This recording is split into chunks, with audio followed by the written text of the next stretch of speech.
Hollywood Improv, it's the Nighttime Show. I'm Mike Black, the voice of the Nighttime Show. With us, as always, our head writer, Matt Walker, our very best friend, Mike Glazer, and our blue-bearded buttfuck of a host, Stephen Kramer Glickman. Jesus Christ. Today is our 200th episode, and we have a guest we've wanted on since, well, all 199 before it.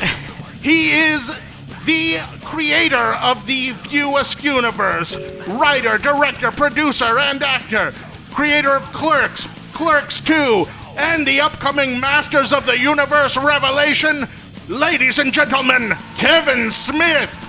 And now our host, Stephen Kramer Glickman. Oh my God.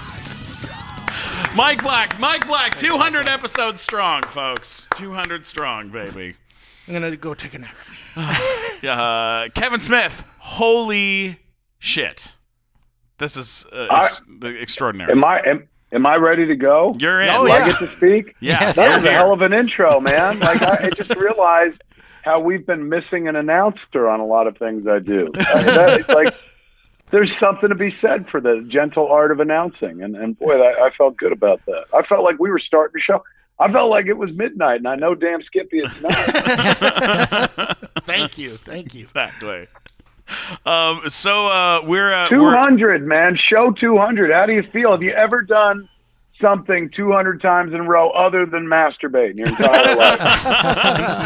I don't think so. I think this is the first time I've been part of something that's hit that number. You know, I think we've done stuff in the past that's maybe been like, 50, 60 episodes, or you do a TV show for 80 episodes, but not something like this. Like, this feels like a big deal, and it feels like we've been doing it forever, which is we've had people come and go that were part of the show and then moved to other states and left, and the three of us have been a part of it the entire time. And Mike Glazer's helped us, with a lot of the comedy and a lot of funny stuff on the show.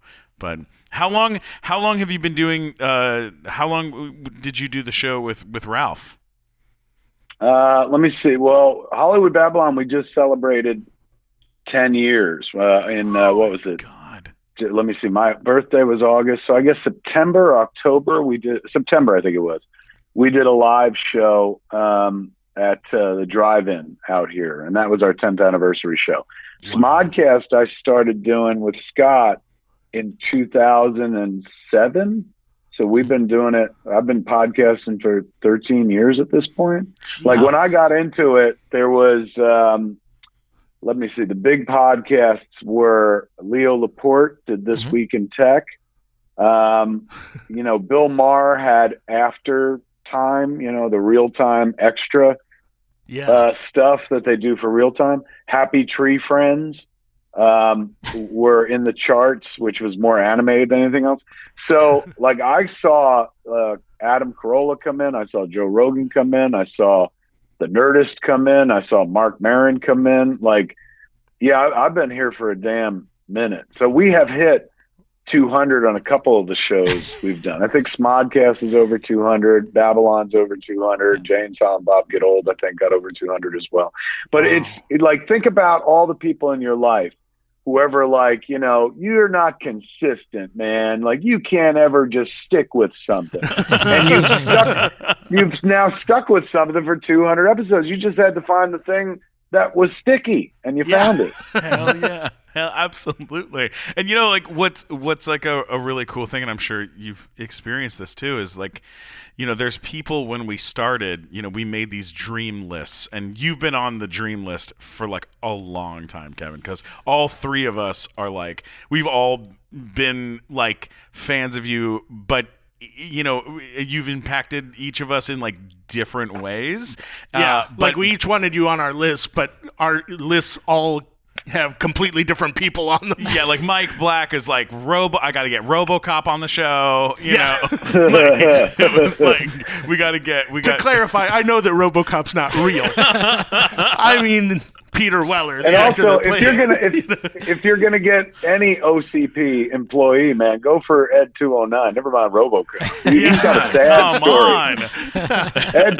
Ed 209, like you can get him to talk about just the things he's allowed to talk about. Right. Let me ask you guys something. So you have been doing the nighttime show from the Improv forever, and like the rest of us, you don't have a home right now. You're a nomad. Home, Right, I have no home. What was it like for you guys to make the transition? Because when I started podcasting, I did not start in front of people. Me and Scott were just two people in a room doing it. Hollywood Babylon, though, when that was born in front of a live audience. So every episode of that was in front of people and stuff. Jane, Silent Bob Get Old also was like a public podcast. But I have experience with going home. Like at the end of the day, when they're like, you can't go out anymore, I'm like, all right, well, I'll just do this from home like I did at the beginning. Was the nighttime show always a live show for you guys? Well, we started off doing the live talk show at the Improv, and then the podcast sort of branched out from that. So we were doing a show that was mostly stand-up comedians coming on and doing stand-up and then having like a couch segment like on Carson. Right. And then we started doing the podcast separate from that. So it was a separate thing. And then at some point we were just like, we like the podcast a lot more than the talk show. So we transitioned to doing it live. So we started doing the podcast not in front of a crowd, and then we shifted to where we did it in front of a crowd a lot. Yeah, like the one where we like crossed over, where we're like, okay, we're gonna record the show live at the club. Josh Roush, actually, your guy came. Oh yeah, Dr. Josh Roush. We were like, if we're gonna get somebody to help us do this and do it live, we knew that like that's the way to go. So we very carefully were like, do you mind coming and helping us do this? Can we pay you to make us better? And he was, it's so weird. Like Josh, I always thought of him, of course, as like, oh, he's our Babel guy. He's Dr. Josh Rouse. He's our Babel board man. I forgot that Josh actually worked at the Improv. Yeah. And so worked many other shows. And so one of the Josh is an incredibly wonderful person to have around. He's a great personality, but a hard worker as well, creative and stuff. But one of the other silver linings to Josh is that he can tell you who is and who is not a dick in the comedy business. And I'm here to tell you, he fucking hated you guys. No, he always said you guys I was going to to say, well, now I know Kevin Smith's never hiring me. I'm screwed now. He liked you guys a lot, but like he has told me stories of people that he had to put up, like the people that he was the guy they would go to, where they were like, "Where's my microphone?" and all this shit. Oh, yeah. So he dealt with a bunch of different personalities, and he'll very readily tell you who people who were cool and who the people who were absolute dicks. And it's pretty much who you think at the end of the day. Of course,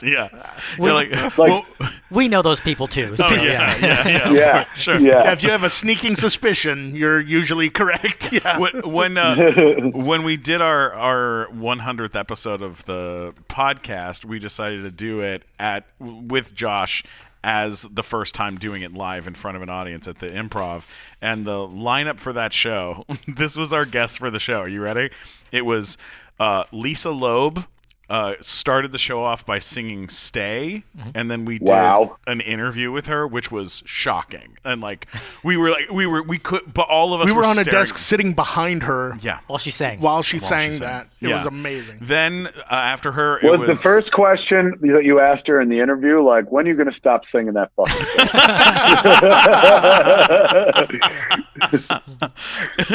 Even Ethan Hawke is tired of hearing it. Oh my God. That's usually the first question I get from people who I meet. They're like, when are you going to stop talking about Clerks? So I assume she's got a bit of that Tracy Chapman thing where people are just like, when are you going to stop singing Fast Car? Right. It's like, you don't get it. These are our anthems, man. Wait, who else was on the show? So second up after her was Kate Flannery and Oscar Nunez from The Office. Mm-hmm. And nice. we got to ask them also. That was really fun. Then it was Rachel True from The Craft. Yeah. Wow. Who else was on that show? It was also We didn't have Brody on the first one, did we? He was not on that one. No. Okay. But the lineup was just so big and crazy and full of. Was that also Ed Neumeyer and Casper Van Dien, or were there another one? I forget. I think they were on that show too, where we had the guy, Ed Neumeyer from who wrote RoboCop and Starship Troopers, writer of RoboCop, amongst other things. And Casper from Casper Van Dien from Starship Troopers. So it was one of these big crazy shows where I feel like you invited me onto your show just to brag about all the guests you had before. Who have you had on your show, Kevin? And I'm impressed. You've got me. I'm impressed. We really just want someone that appreciates RoboCop as much as we do. You got it, buddy. You got OCP forever. They had the right idea. You know? The Ed 209 was right. The one thing that we did on the show that is probably what you would really truly appreciate is we had Michael Dorn on the show, and we were so excited that we got a soccer trophy, like a giant, it was like 6 feet tall. Yeah, 6 foot tall soccer trophy. We replaced all the soccer people on the trophy with little wharfs, golden wharfs, and then from Star Trek. That we spray painted. We got like action figures. We got spray like painted a big statue too at the top. Yeah, big giant wharf statue at the top and everything. And we gave it to him on stage and said, "You just won greatest podcast guest in the history of the universe." And someone came out, like we had a photographer come out and take a picture as if it was a real award.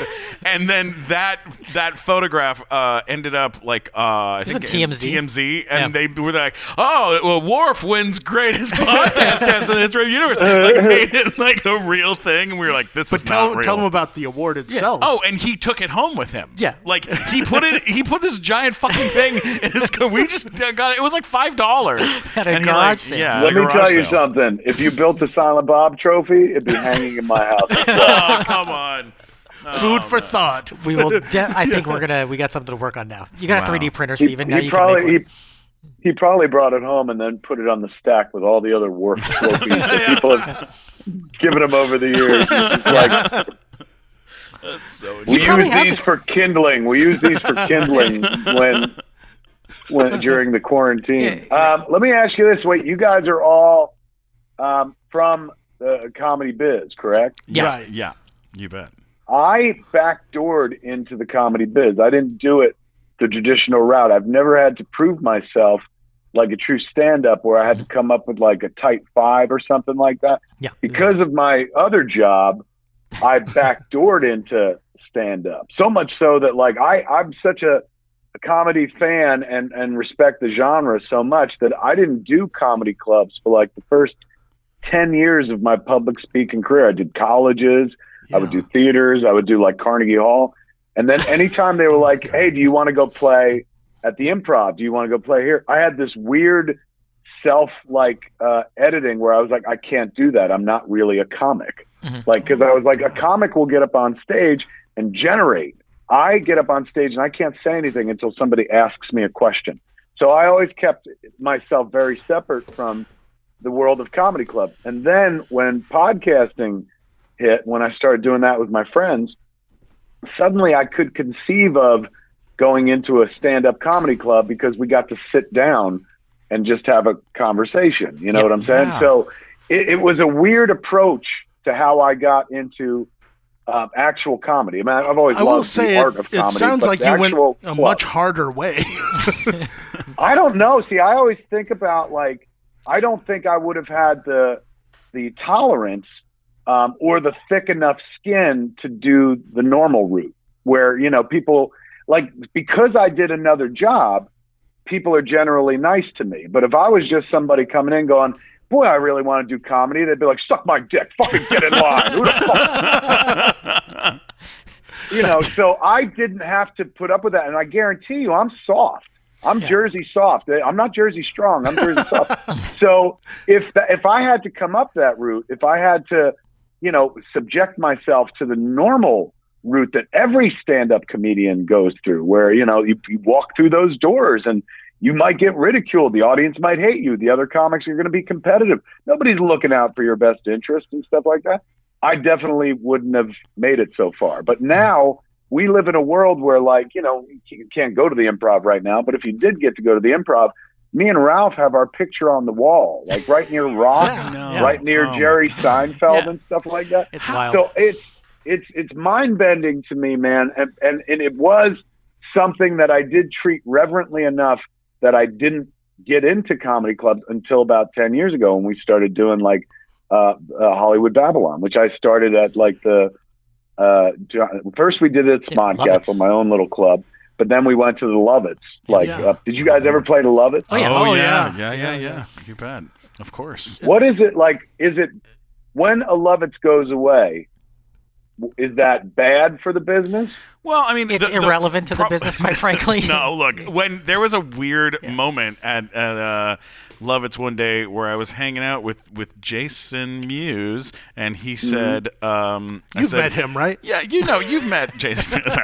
I go, listen, man, you guys fucking name dropping again. Name dropping somebody I know. I was like, I cannot. I was like, man, I can't believe this used to be fucking Bonkers Comedy Club. This is so weird to think that like Bonkers Comedy Club got like torn down and then they like built this inside instead. And Jay was like, no, Bonkers is next door. Yeah. And I was like, what are you talking about? And he was like, yeah, there's another comedy club next door to what's his name to Lovitz. And we walked out of Lovitz, walked 5 feet, and walked into Bonkers. Another gigantic theater that was literally abandoned. And it was like the fucking, and there was some of your equipment was in there because you guys were taping some like using it for some episodes or to do some stuff. Yeah, it was the space that was like Wizards, I think it was called, like that. Yeah, and it had a huge fucking theater in it and stuff, where presumably they were putting on magic shows and people would eat,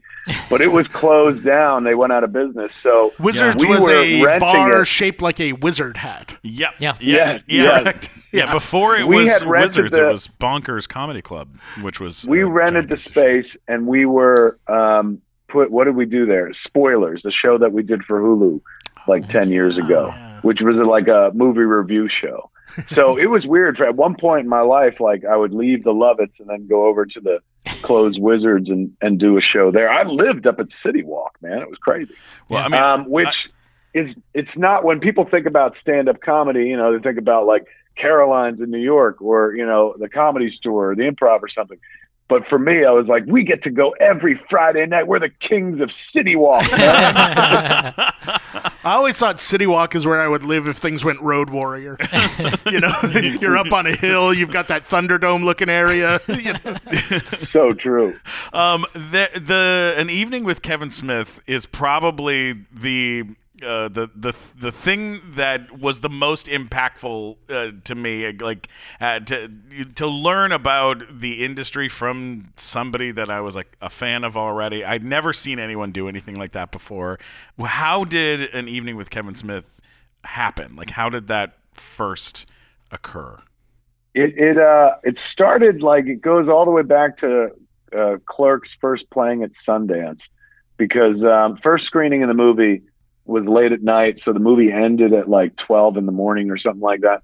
And I remember they were like, do you want to do Q&A after the movie? And I was like, no, that's okay. Like, people are probably tired. They want to go home. So the first time I was offered a microphone, I passed it up. And so the second screening we had, it was maybe an hour earlier or something like that. So there was time afterward and it didn't feel too late. And they were like, you're going to do Q&A tonight? And I was like, yeah, okay, I'll go up. I'll bring Scott with me, Scott Mosier, my producer. Yeah. And we went up and, you know, the standard Q&A at a film festival is very much auteur driven. It's very staid and very serious and whatnot. You know, we made Clerks, so I wasn't going to get up there and act like a cineast, or, you know, I made one movie, so I wasn't going to kind of come across like an educated, wizened soul. You're not so Fellini. Instead, I was like, hey man, here, let me tell you a story about how we get the cat to shit on cue. You know, and that, it's a charming, funny story, and the audience would laugh and stuff. And so I kind of trained doing that. Like, you know, I was never in high school the like class clown. I was too terrified to like pipe up and stuff like that. I was a writer and I was clever with words and stuff, but I was never a very performative person. So, my big dream when I was a kid was I wanted to write for Saturday Night Live, not even perform on it. I just wanted to be one of the writers like Michael O'Donoghue. Wow. So when it came to getting up and speaking after Clerks, which I did for 1 year straight, from the movie debuted at Sundance, January 94. Movie came out in October of 94. So for that entire year, I was at film festivals just talking in front of after the movie played. And I always felt like, if somebody's going to put a microphone in your hand, like, try to be as entertaining as possible. I had sat through many film festival Q&As where I was like, man, I was really looking forward to that, and that was fucking boring. So, like, make it fun for them, I always thought. And so I did that all the time. They force you out in front of your movie to go speak. And also, we were, indie filmmakers. Miramax was distributing our movie and stuff. And the idea was there's nobody famous in the movie. It's not like, oh, let's go have, fucking Willem Dafoe go do press for us. Like, there's nobody in the movie that anybody on TV or radio is going to be interested in talking to. But the filmmaker, at least they can get a story out of it, because the filmmaker's passionate and wanted to get that movie made. And then when people saw Clerks, they were like, well, I hope the filmmaker, he at least seems like he might be funny. And I remember, like, not being funny. I remember presenting as an artiste in 1994. Like, it's so weird. When I go back and listen to interviews with Kevin Smith from 94, I'm like, this fucker, he doesn't realize he made Clerks. Like, not Citizen Kane. Like, it's a fucking funny movie. He should be funny. So I spent a lot of time, like, doing Q&A on the festival circuit for years. And what year was it? Like, let me see. By the time we were about to start shooting Jay and Silent Bob Strike Back. So we're talking about, we came out to California. We shot that in most of 2001, but we came out to California in around Thanksgiving 2000. And while I was out here, setting up shop to shoot the movie and stuff, the Academy, who I had just become a member of a couple years ago, after Chasing Amy, they invited me to join the Academy, get all those free Oscar screeners and shit. Yeah. So the Academy was like, hey, you're going to be in Los Angeles. Would you like to do a Q&A for us at the Academy building? And I was like, oh my God, I would love to. Like, what an honor. Fucking, I'm never involved with Academy shit, so this would be great. Mm-hmm. And mind you, I had spent the last, from 1994 until the winter of 2000. So a good 5-6 years constantly speaking in front of crowds and trying to be as entertaining and as funny as possible. So, they expected a guy who was going to get up and just do a film. I'm a director and I've made movies, so we're going to talk about film. But instead, I got up and did like a 2-hour stand-up show. And so that was based on years of, I went to colleges. I started doing Q&A at colleges. And first we'd show the movie and then I'd come out. And then I did so many colleges. I was like, look, we've all seen the movies. Let's just start with the Q&A. And then the Q&As got longer and longer. The longest Q&A I ever did was in Red Bank at the Count Basie. It was a 7-hour show. So that's where you're functioning like Springsteen, where you're like, I'm going to outlast the audience. That is when you go from, you start the night with 1,600 people and you end the night with 200 hardcore people who are just like, boxers or briefs. Like, they never ran out of questions. So by the time I hit the stage at the Academy that night in late 2000, I was, that's what I did. I was real good at doing Q&A, which was kind of backdoor stand-up comedy. But I never thought about it like that because I thought of stand-up comedy as an art form. George Carlin was a stand-up comic. I just wanted to be funny with a mic in my hand because I'd watched George Carlin my whole life. My father shared Carlin albums with me, and then when he started doing his HBO specials, we'd watch that. So I had a friend named Mike Stratford. I had done the Dogma DVD with him at Columbia TriStar. He was kind of the father of bonus content DVDs, like the idea of like, we're going to do behind the scenes interviews and stuff. He was the guy that kind of started all that at Sony. So we had done this Dogma DVD together. And so here I was in town about to do this Q&A at the Academy, and I got a guest list. So I was like, Mike, you want to come? And he was like, yeah, totally. Why not? After the show, Mike was like, that wasn't a lecture. You just did stand-up comedy. And I was like, no, we just talked about the movies and stuff. And he was like, have you ever filmed that? Have you ever shot any of that and put it on film? And I was like, no, why would I do that? And he was like, I think that would be like a good video series. I think we could do a series of directors talking about their work. And like, it would start with you. Then we'll move out to like, I know Barry Sonnenfeld. He would be a great storyteller. Quentin Tarantino. We could do a whole series of An Evening With, and you'd be the first. And I was like, oh my God, fantastic. That's sort of like the video version of like the old like Hitchcock on Hitchcock or some of those books that came out with all the interviews. Kind of. Yeah. It was like you would just sit there and talk to director after director would tell you about their work, their career in front of people. The only difference was, as much as I was a filmmaker, after 5 years, I was also kind of a stand-up comic. Mm-hmm. So like, I had 6 college gigs that were coming up. So I was like, hey man, like, why don't you guys just shoot me at these 6 college gigs? So he was like, oh my God, perfect. So all that material, like the Superman story and stuff, I'd been doing for a couple of years, well honed. So it came across like very like, wow, this kid does stand up. And Mike showed that to Barry Sonnenfeld. And Barry Sonnenfeld was like, I'm not doing this. He's going, he's going, I can't fucking do that. This kid's like working the stage like fucking Lenny Bruce and shit. So the series never happened. It didn't become a series of directors talking. It was just An Evening with Kevin Smith, and then there was An Evening with Kevin Smith 2, and then we did a third one and stuff, and a fourth one. So it came about because of Mike Stratford going like, you tell a lot of funny stories, and we could totally make a whole series of that. And then it didn't wind up being a series, but it wound up being this kind of cottage industry for me. Like, it gave me freedom. Like, if I was a filmmaker, I would be, my fortunes would be dependent on my success as a filmmaker. And I haven't had a fuck ton of success as a filmmaker. So I'd be out of this business a long fucking time ago.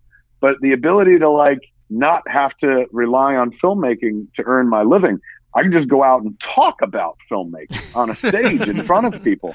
That gave me so much more freedom, like a freedom to make different choices than I would have had to have made. And you probably would have watched like the sad, desperate ending of a once promising career if I had to rely on just directing movies to have an audience. If that was my only thing, like it would have been diminishing returns. I might have made some bad choices and stuff. People already argue I made a lot of bad choices and whatnot. It might have been a series of cop-outs instead of just one or something like that. Come on now, come on. But because I was able to like, I can earn by just going and fucking doing a bunch of stand-up and shit, I was able to like moderate my career, only make the movies that I really wanted to make, which is saying a lot when you see fucking yoga hosers. But, at least I'm responsible for my own fuck-ups, not like, well, he had to pay bills or something like that. Yeah. So it wound up being Evening with Kevin Smith, like, changed my life. Not only did it give me a way to fend for my family without having to be like, I have something to say. Give me $20 million and Ben Affleck so I can make a movie. But it also like created me as a personality. Like suddenly, like, directors, there was a time where people didn't really know a lot of directors' names. Spielberg, of course, George Lucas, Quentin Tarantino. But like, nobody of my caliber, size director would have become a name that people knew outside of the indie film movement or something. Mm-hmm. You don't see Soderbergh. You don't see Steven Soderbergh getting up and doing an hour of funny stories from. And he could. Let me tell you, I sat on a panel with him in 1997 at South by Southwest, and he was so fucking funny, man. But like, the dude's a legit genius, and he's born to be a filmmaker. I was not born to be a filmmaker. Filmmaking was just something that I'm like, that looks fun. Let me try it. And I got very fucking lucky. And because of that luck, I kept parlaying it into other things where I'm like, well, I thought stand-up looked cool. Maybe I'll do that. And like, I had a reason to do it because I was up there speaking about the movies. And it never felt like a fair way into the world of comedy. Like, a true comic gets up there, and, until you build an audience, you're stepping on a stage working cold, and you're trying to relate to people off of universal things or things that you might share in common. I walk in with an unfair advantage because I'm like, y'all know me. I made Clerks. Let's do this. You know? So Seth Rogen said, like, when they were making that movie, not Punchline, whatever it was called. Funny People, yeah. Funny People, yeah. He said something I thought was really profound, where he was like, because of Knocked Up and because I've been in some movies, when I go up on a stage, like the first 7 minutes of me being up there, everything I say gets a laugh. Everything fucking works. Mm-hmm. He's gone, by the 10-minute mark, if I don't truly make them laugh, they will let me know. Yep. Oh, yeah. You have That's to what he deliver found out while he was, And so for years I was afraid of being the person that, you know, was a pretender, a phony, a fraud in terms of comedy. I always said, like, I don't do comedy. I do Q&A. I need somebody to ask me a question. But then one day I started getting rid of the fucking questions. Like, where, you know, there was one show we did, I forget which one we shot. It was another evening with Kevin. Maybe it was Too Fat for 40, I think it was called. But the idea was, like, I let somebody ask a question. It was a standard Q&A. There were lines of people. And the first guy asked a question. I did the whole night off the one question. I did a 2-hour show because I had all these stories that I knew I wanted to tell. So I wrote them down on index cards, just the names of the stories, and then put them on the stage so that when I'm walking around, I could always, like, as one story was ending, I could be like, oh, now I'll go to the Bruce Willis story and pivot into that and stuff. And so the dude asked me, like, what was it like to work with Bruce Willis? And then 2 hours later, after all these stories, I was like, so I guess working with Bruce Willis was like and once I did that, then I was like, well, I guess you don't really need the questions anymore as well. And so the last, like, stand-up special I did was for Showtime, the one that we shot the night of my heart attack. And it was Kevin Smith. We called it Silent But Deadly, which was the name of the show before I almost fucking dropped dead that night. But that show was, like, literally a show with no question whatsoever. It was me literally pretending that I am a stand-up comic, coming out and just fucking doing material. However, if you ever watch it, it's cushioned with a lot of, like, you know, oh, well, if you enjoyed Mallrats, you'll enjoy this story kind of thing. Like, once again, it's cheating. It's not a strict comedy show where somebody has to go up there and fucking create new material that people generate with. That's not cheating. Gallagher had watermelons. You know. Yeah, come on. Everyone has their bailout sort of thing. You know? Gallagher had watermelons. Using the Gallagher excuse doesn't make me feel any better. Like, suddenly I feel worse. It's the excuse I use all the time, damn it. Yeah, no. But you know what, man? Yeah. It also conjures sweet memories of how many times, like, I watched Gallagher shows when we first got cable TV. Remember they had back-to-back shows. They would have Gallagher, and then they would do John Byner's Bizarre show. I loved Bizarre. Super Dave Osborne. Yeah, with Super Dave. Bob Einstein, the late, great Bob Einstein. The late, great Bob Einstein. I remember when he popped up in other things, and I was always like, that's Super Dave Osborne. And like Arrested Development. He had a really good run on Arrested Development. Oh, yeah, he was awesome on that show. That's Super Dave, man. Hey, Matt, before we continue doing the show, we got to talk about what we're talking into. These Sennheiser microphones are fantastic. Yeah, they are literally top of the line. The best company in the world when it comes to microphones, headphones, audio equipment like this. I mean, it's just so damn good. If you want to sound good talking into something, get yourself some Sennheiser microphones. Yeah, it makes you sound epic. Mike Black, say something epic. Space. The final frontier. These are the voyages. If I say any more, lawyers will get involved. We have to. Exactly. But I said it clearly, and you can hear it clearly. God, I can hear it. It sounds perfect. Hey, go check out Sennheiser. If you are looking for audio equipment, you're looking for a great microphone, this is the one to use. Mike, Matt, what's this one called that we're using? This is the MD42. Oh, it's perfect. Yeah. It's absolutely perfect. Find them at Sennheiser.com. You bet. All right, let's get back to the show. Do you think when you're making a new movie, are you thinking about when you're going to hit the road and tell those stories, and you're kind of banking new things to talk about, and it has become a big part of the promotional and marketing of the tour while also giving you a chance to work new things out on stage? I'll do you one better, man. I started doing the CW shows. Like, I started directing some flashes. and Supergirl. I directed 3 episodes of Flash, 4 episodes of Supergirl. Wow. And the first one I did because I was a big fan of the show. I thought it was brilliant. Then I came back from that first show, and it gave me 2 hours of material. So like suddenly, every Q&A I was doing, all the comedy clubs I was doing, all the podcasts I was doing, I was killing it with like Flash material because my audience, I don't have to educate them. I'm not like, Flash is a TV show where the boy solves his problems by running fast. Right. Like they're familiar with it and shit. I love that explanation of the Flash, though. A boy solves his problems by running fast. That's the best explanation I've ever heard of anything. Shit. It belongs in TV Guide. For everything. But I found like that by going up there and directing an episode, you're up there for about 3 weeks doing an episode. I come back with material. So then I started like saying yes to going up to do CW shows. Number one, I like the people up there. They're real great and shit. Number two, it's in Canada. I always like spending time in Canada. But financially, I'll be honest with you, I make more money. Like you're out of commission for 3 weeks when you direct one of those shows. Yeah. And I make more money standing on a stage talking about making an episode of Supergirl than I do 3 weeks directing an episode of Supergirl. So I realized, like, okay, I give 3 weeks to doing a show. I'm going to walk away with material that I'm going to go earn a lot of money off of because it's content for the next, 2 months or something like that. So definitely there are some things that I do going, the primary focus is this, but the secondary benefit is going to be this. And when we made Jay and Silent Bob Reboot, whole time I was just like, oh my God, this is material for the next 3 years. Like, and sure enough, we did a tour with that movie where we went 65 cities.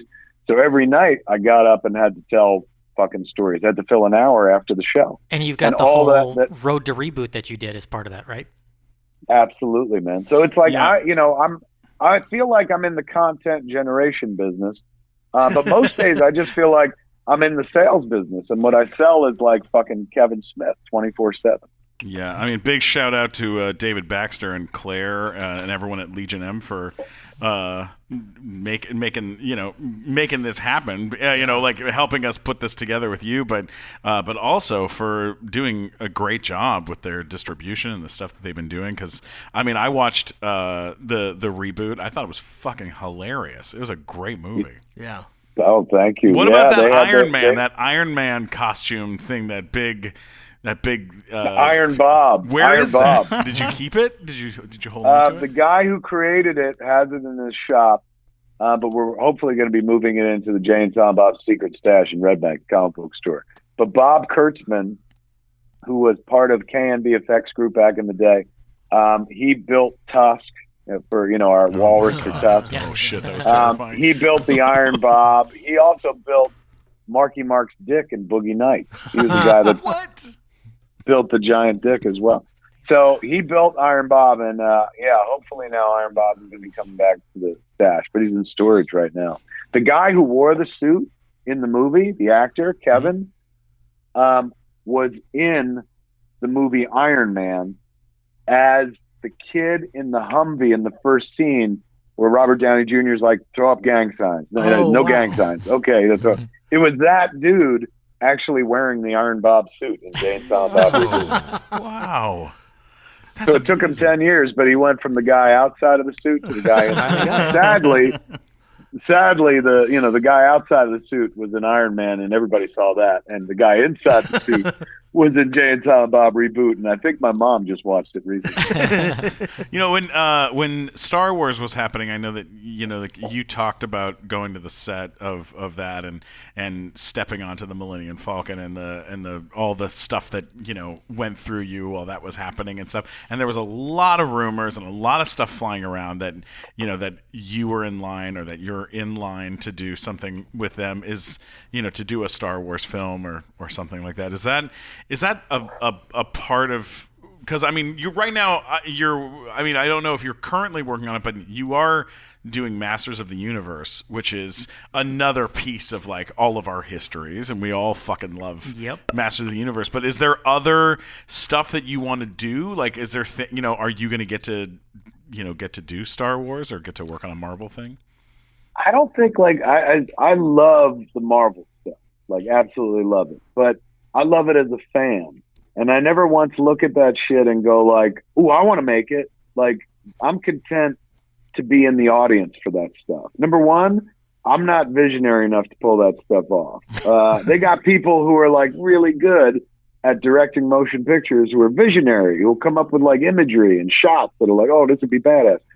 I don't really think that way. So like, you know, the only reason then to do the job is just like, cause it'd be fun. But you know what else is fun? Like making a Kevin Smith movie. And you know how easy it is? I'm Kevin Smith. Like, I'm the only person that, that wants to or shows an interest in doing it. Me wanting to make like a Marvel movie, I got to prove myself to somebody. I got to go hat in hand and ask somebody else. And then even if I get the job, the reward for me pretty much ends there, where I'm like, oh man, somebody thought I was good enough to direct one of these movies. Then I would actually have to spend a year doing that. And, you know, when I do the CW shows, as much as I love them, they're only like 8 days. And by day 6, I'm like, we're not finished with this yet? This is still happening? So I know I don't have the constitution, the patience, the creativity, the talent to pull off like a Marvel movie. I love watching those movies. I would never want to make one. If they wanted to put me in one of them, in a fucking heartbeat, I would step on my mother's neck to be in a Marvel movie, because I would get more out of being in a Marvel movie than I would from directing it. Like my brand and what I do, it'd be more valuable for me to be in that movie than for me to be the director of it. Number one, what if I'm the director that fucks up a Marvel movie? And then like, not only are people like, man, you went in and fucking, you shouldn't have been there in the first place, and you fucked it up and stuff. But if I'm in the movie, then everyone's like, oh, fuck, you got in a Marvel movie. Like, it's a party. Everyone's celebrating you. Even if your performance is terrible, people are just like, oh, good for you and shit. So it's more valuable for me to be in a Marvel movie than it would be for me to make one. Same with Star Wars. Like, a lot of people are like, what about Mandalorian, man? They're making a cool-ass show. And I love that show. It is a cool-ass show. But I don't know how to make cool-ass shows. And I think I'd show up on that set and I would be a liability. So, but do I want to be in that show? In a fucking heartbeat, man. Yeah. If they told me they're like, you got to go to the most COVID-y part of the country and shoot this shit without a mask, and plus the scene requires you to lick 200 extras who will also be maskless, I would be like, that's so going to be worth it, because I could talk about this shit. I'll talk about this weird deal from now until the end of time anyway that got me on the show. So great. Yeah. Oh my God. Now, since we brought up Masters of the Universe, yes, and I'm probably the biggest Masters of the Universe fan in Los Angeles. Yes. I cannot tell you how excited I am that you cast Mark Hamill as Skeletor. Oh, fuck yeah. Let me tell you, as excited as you are now, wait until you hear him orate. It's fantastic. The whole cast is wonderful. This Masters of the Universe series, I'm in love with it, man. Like, if this was how I could do a Marvel movie, and this is kind of us doing a Marvel movie. When we sat down with the writer's room, because I was the showrunner, so I came up with a story, and then I got a staff, and then, we wrote our episodes and stuff. And as we were sitting there kind of putting this all together and whatnot, I was not like, man, this is going to be some career-defining work for me. We were just trying to tell a cool story. But now I've seen 4 fully animated episodes. I've seen 10 animatics and 4 fully animated episodes so far. It is, I swear to you, and I'm not hyping this. This is like right next to Clerks and Dogma for me in terms of like the pride that I have for this project. This Masters of the Universe Netflix series turned into something so fucking wonderful. Nice. It is so, it honors the thing that spawned it. And, we don't reinvent it. We literally tell the next story. It's as if you were watching the classic show and then the next episode was this. Mm-hmm. So we continue on with a storyline that was in the classic series. We deal with every character, and all of the stakes are real. Like, for the first time, these cats can actually clash swords. Oh, somebody could die. Cool. Somebody could die. Somebody could feel betrayed. Like, we're not taking these and making them adults in as much as like, and now they all fuck each other. Not at all. But now they're dealing with adult feelings, adult situations. Like, it's just not. The series isn't about teaching kids moral lessons. It's about telling this epic story of adventure. And it turned into something so wonderful. Like, when we sat down in the writer's room, it was me, Eric, Dia, Mark Bernard, my co-host from Fat Man Beyond, and Tim Sheridan. We were the writing team. Mm-hmm. We all said, like, we're all Marvel fans, Marvel movie fans. We were like, let's just try to do this like a Marvel movie. Let's just try to make it as approachable while still honoring the thing that it absolutely is, by making these characters feel real. What I love about the Marvel movies is they tell stories about superhumans, but first they tell the story about a human. And then the super shit comes later on. Like, you're tied into these characters, not because they're like, this is the strongest person in the world. It's because you identify with how this character feels, how this character behaves, how this character speaks.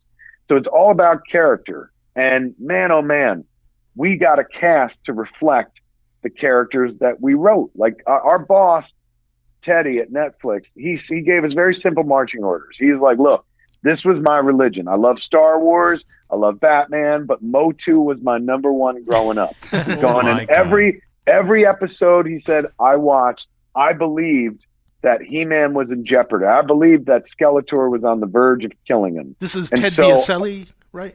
Yes, the great Ted Biaselli. So Ted goes, look, just do me a favor. This is what I want from this show. Make me believe that again. Give me a show where I feel like people are in jeopardy. There are stakes. That like things aren't going to end well for everybody.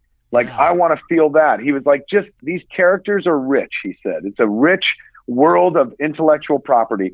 He said, just take these characters and treat them like Shakespeare.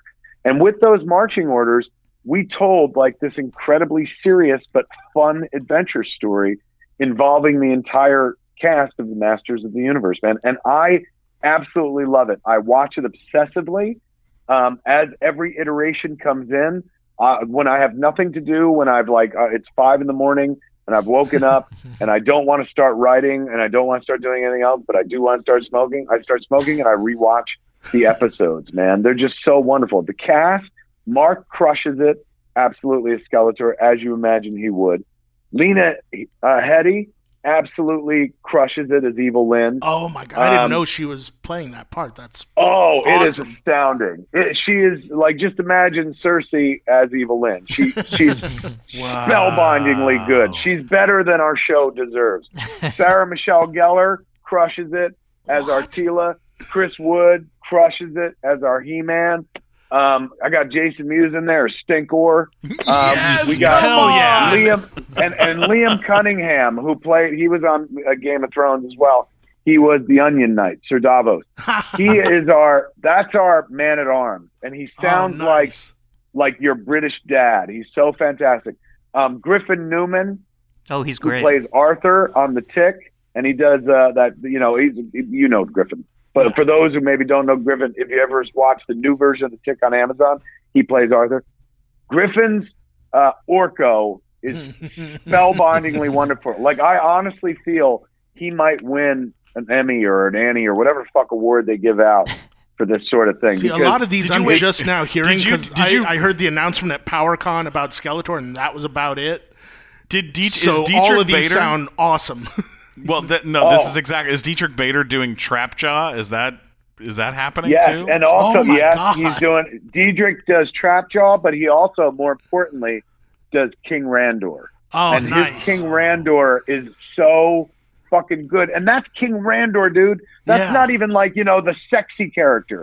His King Randor is fucking worth mentioning. And King Randor is not even one of our top 10 characters in the fucking show.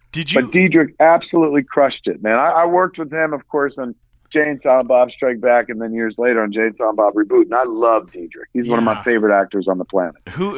Is Merman on the show? Is he going to show up? And it's Kevin Conroy is doing Merman. Batman is Merman. Oh, my God. Wow. He is fantastic. Damn. And He comes across like King Lear. Oh, it's so good. Wow. Who's He-Man? He-Man is Chris Wood. Christopher Wood, who I met him while I was working on Supergirl. He played Mon-El on Supergirl. I love him to death. He's a dude that, like, if I was doing Fletch, he would be my choice to play Fletch. He's so fucking good, so talented. So he's our He-Man and our Adam, of course. We naturally, since my background is comic books, we lean heavily into the dual nature of the character. Yeah. When He-Man was first created by Mattel, there wasn't like a Prince Adam. It was just like, this is He-Man. He's the most powerful man in the universe. He fights Skeletor. Yeah. DC Comics, when they started doing Masters of the Universe comics, DC introduced the notion of, and his secret identity is Prince Adam, like, which they took right from Superman, because that's what they were used to doing and stuff. Yeah. So and it was about as good a secret identity, too, at the time. I know. Yes, exactly. I mean, Superman, more convincing with a pair of glasses. Yeah. Adam basically went from, like, pink clothing to bare skin. That's what made him the big difference. Now that I'm naked, no one will recognize me. Exactly. I'm telling you, man, it's like, when I got this gig, I was like, oh, I think I could do this. Like, I watched a lot of He-Man growing up, but, like, I was past the toy collecting age, so I didn't buy He-Man, but I was well familiar with the mythology and stuff. So I was like, look, even though I'm not as deep in He-Man and Masters of the Universe as I am in, say, Marvel or DC, I think I could pull this off. And damn it, man, like, it ain't just me. It's me and the team and Powerhouse Animation. The cats that do Castlevania, they do Blood of Zeus, which is on Netflix right now. Stace Manos, they're doing the animation, and boy, they just created a cinematic looking cartoon, man. So I'm telling you, it's the thing I'm most proud of right now in the world, where I'm like, man, this Masters of the Universe thing turned out way better than I expected it would, and way better than I think anybody's expecting it might be, man. It's engrossing. I've showed it to cats who have nothing to do with He-Man, don't know He-Man, aren't involved with the production and whatnot, and they get sucked in, like way sucked in. It's just really wonderful storytelling, man. I'm not saying it's me. I'm saying our entire team across the board. And we had great leadership from Teddy, who's a huge He-Man fan, and when he goes to PowerCon every year and whatnot. Yeah. So this was like, it's like having somebody, you couldn't go wrong. You couldn't have a misstep because you had the world's biggest He-Man fan there. And then Rob, our boss over at Mattel, is the same way. I can't wait to smoke and watch. Yeah. My God. Were you able to sneak yourself in there at all? Yeah, I do. I get a little voice action in there. Very, very. Can I guess small, Can I guess who you play? You could try, but you'll never get it. Go. Fisto. No. I gave that to a dear friend of mine. Oh, that's who good. We didn't announce yet, but like for sure I gave that to somebody. That is a high honor to give somebody. It really was, and it would have been too grabby. I felt like for me to take it. Oh man, I would have been tempted. I would have totally been tempted to take Fisto. Is Harley doing anything on the show? Who is? Is Harley doing anything? Harley, at one point, yeah, she was playing a character, but then in a rewrite of the episode, we kind of took the character out. So she didn't wind up in this run. But, she didn't seem to mind too much. She wasn't like, be all right. She wasn't mad or insulted. Yeah, I was just like, we changed the plot line, kiddo. And so that character just went away entirely and stuff. We had to do that to save time. We wrote massive scripts. Like, you're talking about episodes that are like maybe 25 minutes max, but we wrote hour-long scripts, so we had to do a lot of cutting. And so her character went away. She's incredibly talented and so fucking funny. You're too sweet. No, Yoga Hosers, she was fucking great, and in the reboot, she was fucking great. I mean, like, she's a very, very, very nice person, very talented, and very sweet. She's good. Yeah, she's a good kid. I'm happy for her, man. She just turned 21 in April, and now she's out in Dallas working on this show called Cruel Summer for Freeform and stuff. And it's kind of her first like thing that's all hers away from home. Like she was in Quentin's movie. She was in Once Upon a Time in Hollywood, but she was here at the house. So she would come home and would be like, "Ooh, what was it like?" and shit. But this is her like doing something that has nothing to do with me. And it's like, she's out in Dallas, like far away from us. So this is her, like, she didn't go to college. So this is kind of like her going away to college because she'll be there for like 5 months and stuff. So I'm happy for her, man. Like she's committed to acting. And I'm like, I remember when she first started talking about it and she first talked about like, I don't want to go to college. I want to act and stuff.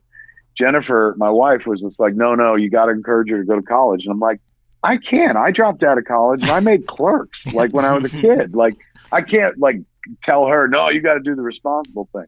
So I'm glad the acting thing's working out for her. I mean, I knew she was always going to be in the stuff I did, but I'm glad she gets hired by other people because I know that's good for her self-esteem, number one. Number two, I don't make as much shit as it's not like I do something every fucking week or something. So it's good that she's got a job.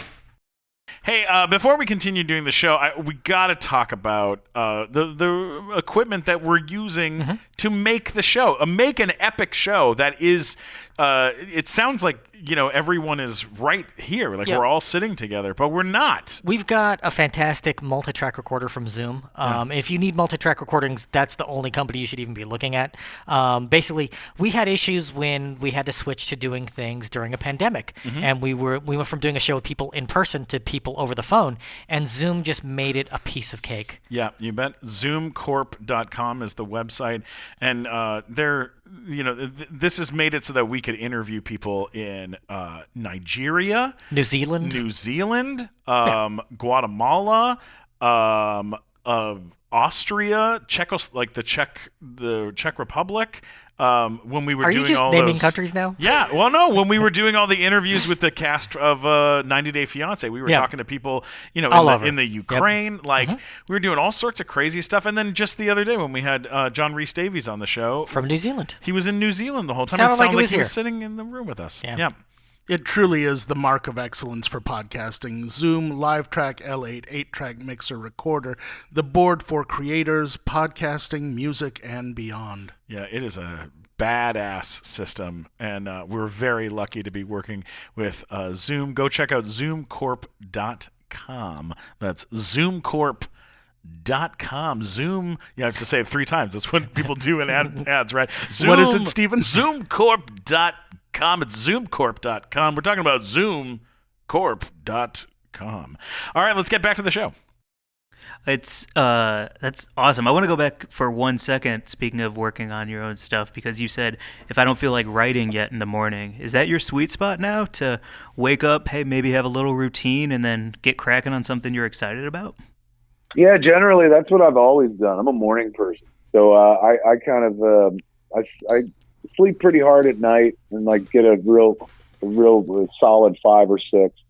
But generally when I'm in a writing mode, if I'm working on something, I don't like to even sleep. Like, it's almost sleep only as a necessity because, you're getting to create. You're playing God. You're making a world. Like, why go to sleep and dream when I could literally dream on the keys and stuff like that? So it's very easy to like wake up and feel motivated because I want to see where the story's going. I want to see how it's going to end and stuff. Oh, you don't do outlines. You just let it flow and then figure it out as it develops.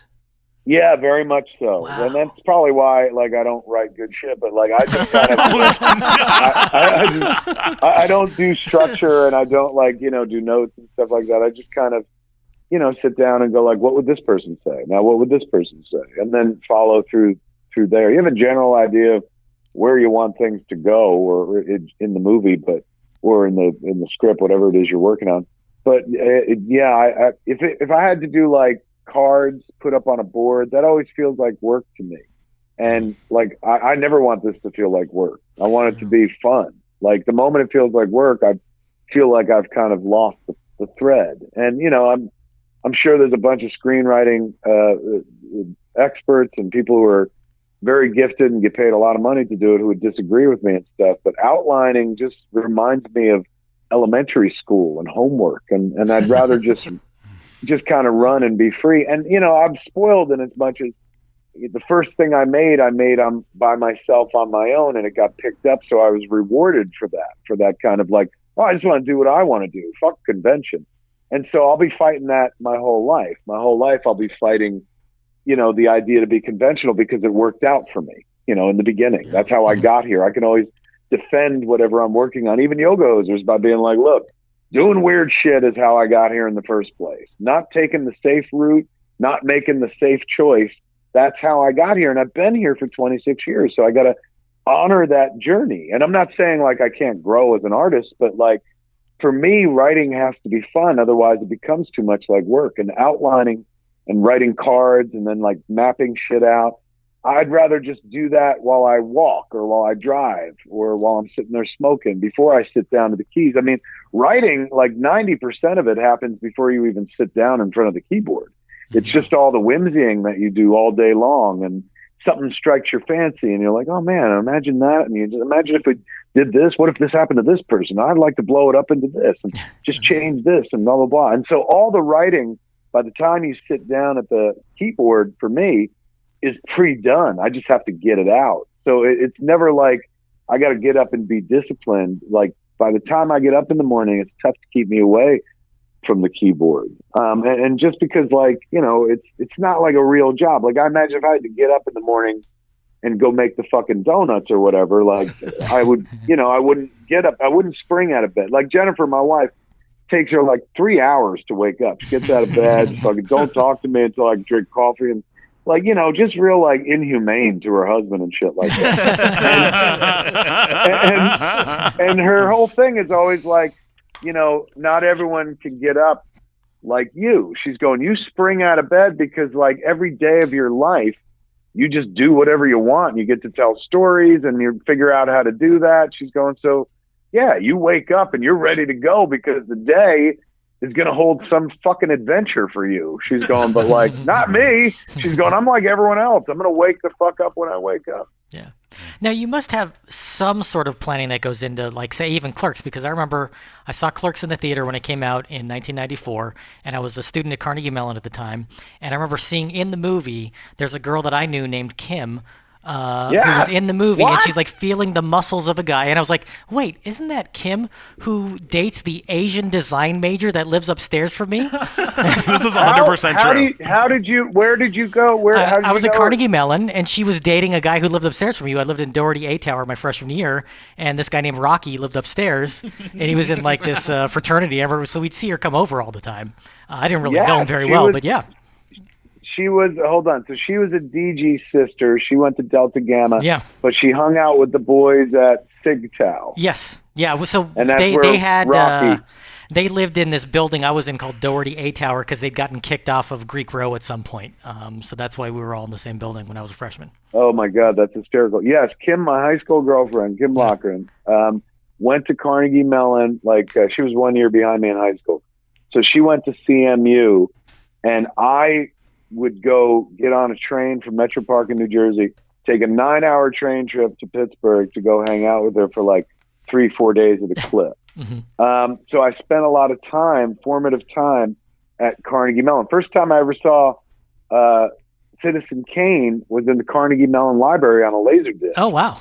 Yeah. I skipped, like I didn't have a traditional college experience and dropped out and shit like that.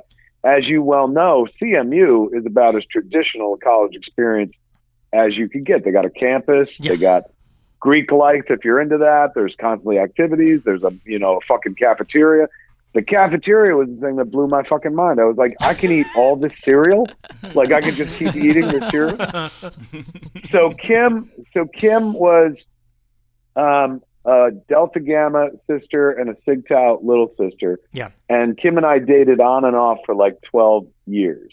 Mm-hmm. When she was in Carnegie Mellon, that was our most emo, licious period of our relationship. Torn apart, star-crossed, if you will, because she was all the way out in Western Pennsylvania and I was in New Jersey. But all of that time is reflected in Clerks. Rocky, I met Rocky like long before she dated him. She wound up dating Rocky like senior year, like the tail end of her senior year. But, she was a Sig Tau little sister and stuff. So I always heard about Rocky and then met Rocky when I went out there and stuff.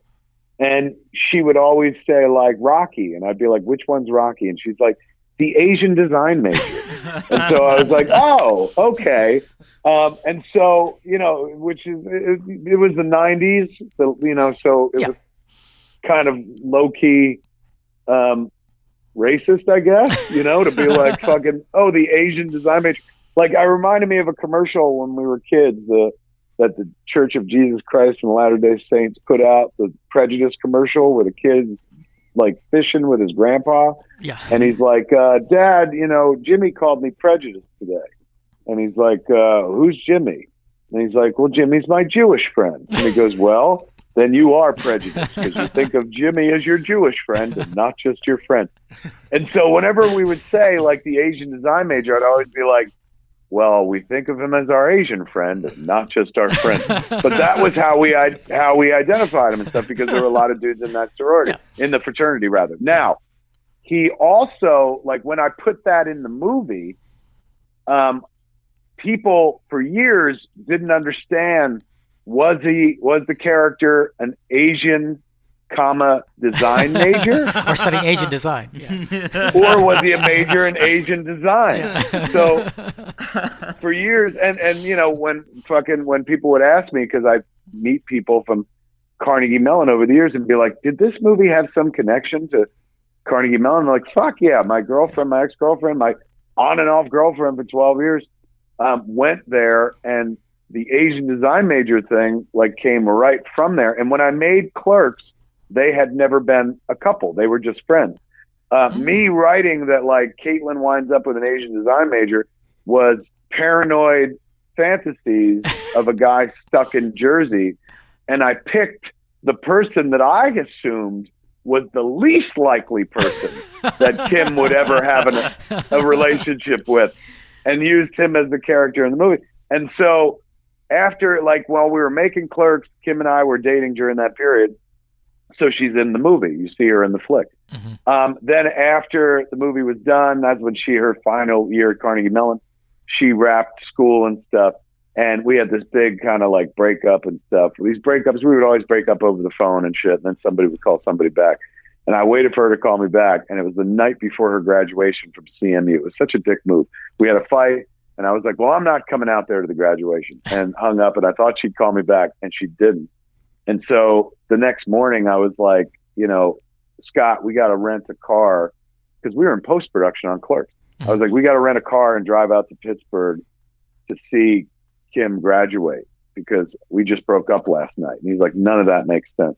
So I drove out to CMU with Moj, watched Kim graduate, and then drove back without even talking to her and stuff. And I thought it was such a pimp move. I was like, yeah, this will fucking show her how cool I am.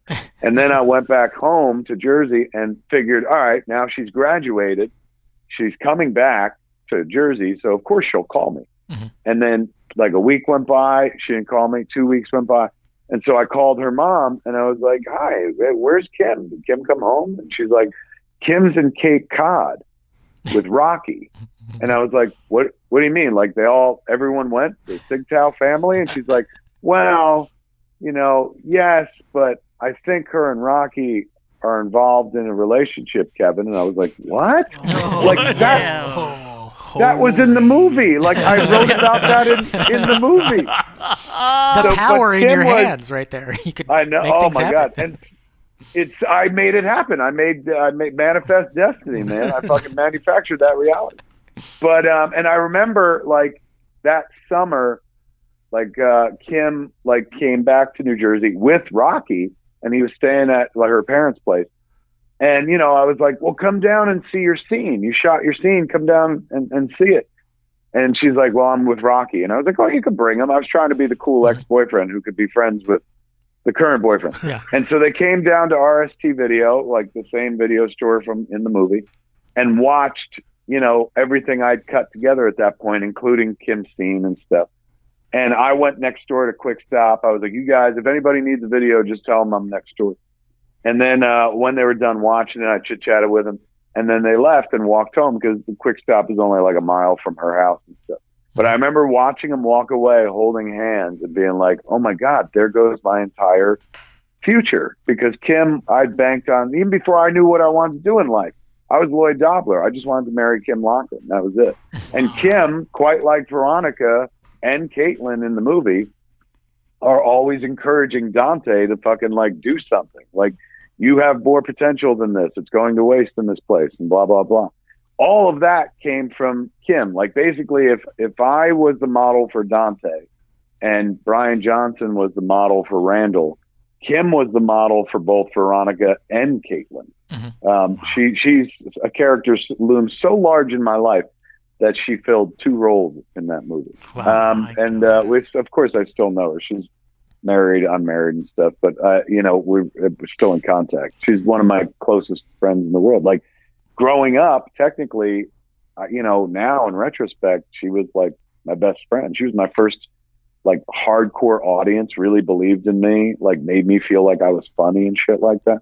Wow. Just a relationship that meant the world, so much so that we kept it going longer than it probably needed to, but we were, we grew up together more or less. But yeah, fucking that is all tied into Carnegie Mellon and shit. And then years later, I went back to shoot Dogma in Pittsburgh based on having been there so often with Kim for Carnegie Mellon.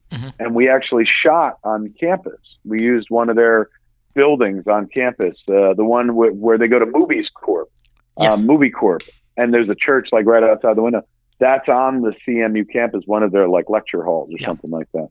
So yeah, it's I didn't go there obviously, but somebody very dear to me did, and because of that, I spent time there. Like I'll never forget walking onto that campus and being like, "This is the fucking building from Creep Show," like because it's out there in Pittsburgh, and so Romero shot some Creep Show there. Yeah, I saw him at a cafe one time, just walking around in Pittsburgh, and it's like, that's George Romero right there. Didn't want to bug him. Nuts, man. So that whole area, like fucking Squirrel Hill and all that Squirrel Hill, shit. And you probably went to the O all the time for pizza when you would come visit and all that stuff. Yes, absolutely. Which is now closed. I tried to find the O by myself the first time I went there because I surprised Kim. I didn't tell her I was coming. And so she wasn't at her dorm. And so I was just walking around campus and I was like, all right, well, I remember in her letter, she talked about a pizza place called the O. And I went looking for it. And instead I wound up in some fraternity house. They're like, we don't sell pizza. The O is where you get a 16-inch cheese pizza for $3, which was worth every penny. Yeah. What about, did you ever eat at Galifte's? That was a place I loved. There, and of course, Permanis and Uncle Sam's Subs was my favorite, I think. But Permanis as well. They put the French fries on the sandwiches. Oh my gosh! Ooh, go on. Boy, you just fucking food podcast. I know. Fucking Pittsburgh. Yeah, we could have done an hour on this alone. Before we wrap up, I have to. This is an honorable mention story, but I have to tell you the story. I'll make it very fast. I was working at Blockbuster Video in San Diego. I was 25, kind of lost. I had gone to school for like musical theater and like acting, but I just couldn't figure out how to make. I wanted to get into Hollywood. I wanted to work in the industry and work on television and movies and stuff, but I had no idea how to do it. And there was very little to kind of at the time to just kind of learn about the business was just so weird in the late 90s, early 2000s, and so it was like early 2000s, mid 2000s or whatever, and I was working at Blockbuster Video, and An Evening with Kevin Smith comes out. I watch the movie. I go, oh my god! So you can just ruin credit cards basically and make a movie, and like you just kept saying, like if you're gonna write a movie, you just have to write, like you have to like just, and when you even if a scene sucks, just fucking write through it and just keep going. So I wrote this pretty shitty movie and quit my job or got fired at Blockbuster Video, and then tried. I sent the script around to like some agents using IMDb Pro, which had just come out, so I was able to like find some agencies' phone numbers and things and pitch to them, and got the script to the one and only Jason Mewes' agent. And at the time, and he said, yeah, how much are you offering? And I said, I want to get a letter of intent, because that is something I had heard in like from somewhere. Right. You get a letter of intent, and then you get to make your movie. That's how it works. And I offered Jason Mewes $150,000 for for one day, right? For one day of shooting. And I had no idea how much actors made. So that's what I offered him, $150,000 for one day of shooting. Let me tell you, he's still looking for that money. That money. He signed a piece of paper and they sent it to me. And I, of course, my movie didn't get made, but I end up working on this Big Time Rush TV show at Paramount, and on the back lot, Jason Mewes making a movie. And so I went over to visit him. It was like a mobster movie or something. And I went over and I was like, I know this is going to be really embarrassing, but you signed a letter of intent for a movie that I wrote for $150,000 to be for one day of work. And he was like, I will never forget that because it's the most money I've ever been offered in my life for one day of work. And it was like such a nice closure to the circle. And he, he's been a very good friend and a wonderful guy. But too funny, man. It's crazy. You're lucky he doesn't call his lawyer and say like he was pay or play for him. I know. There's one last thing I wanted to bring up to you before we close this thing off and close out this 200th episode. I was at the Stan Lee Memorial thing at the Chinese Theater that you hosted, and it was one of the most insane things I've ever experienced as far as like the magnitude of the people who were there, the names of these people, and you had to like Lawrence Fishburne reading The Raven. Oh my, yeah, and Mike Black was there as well, and it was it was a fucking crazy night with a lot of personalities, and Hamill was there, and all these amazing people. What was your relationship like with Stan the Man before he, It was really good. It was better than I ever imagined. I thought he was always just being polite to me and stuff, but it turned out that he actually liked me. And we became friends. Who was it? I guess it was his accountant dude. It was like one day he was like, we were shooting this Audi commercial with Stan around the time that Age of Ultron came out.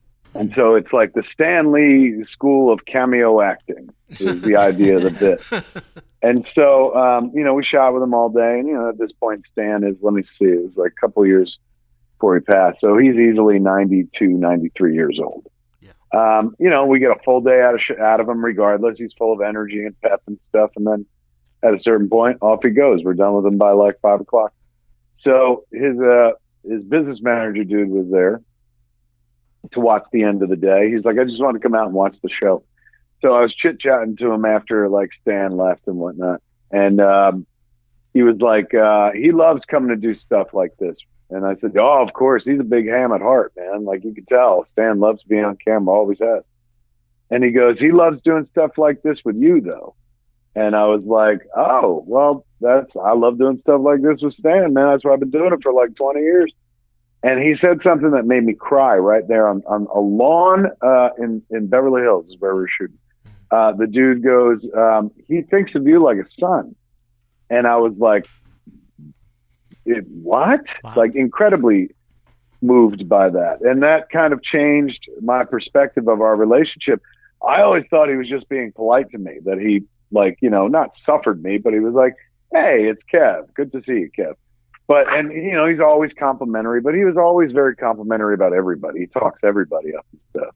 But it took me years to figure out that he just genuinely liked me as a person and liked being around me and stuff like that, and liked what I stood for and liked how I conducted myself. And, more than just like, oh, he put me in Mallrats. He was like, I actually like Kev. So we were friends. It was really sweet. That's really incredible. I mean, Mallrats was the first time that I'd ever seen him on screen. Like that was like as like where I was like, oh my, I remember turning to the person next to me in the theater and going, do you know what's happening right now? And they were like, it was a bad date. First and last. Putting him in that movie was like one of the smartest things I ever did. And I didn't do it to be smart. I just did it because I'm like, oh my God, we could have Stan Lee in this fucking movie. That'd be amazing. But boy, it's paid dividends for 25 fucking years, man. How cool was it when Captain Marvel and his cameo in that with him? That was tremendous. Your lines.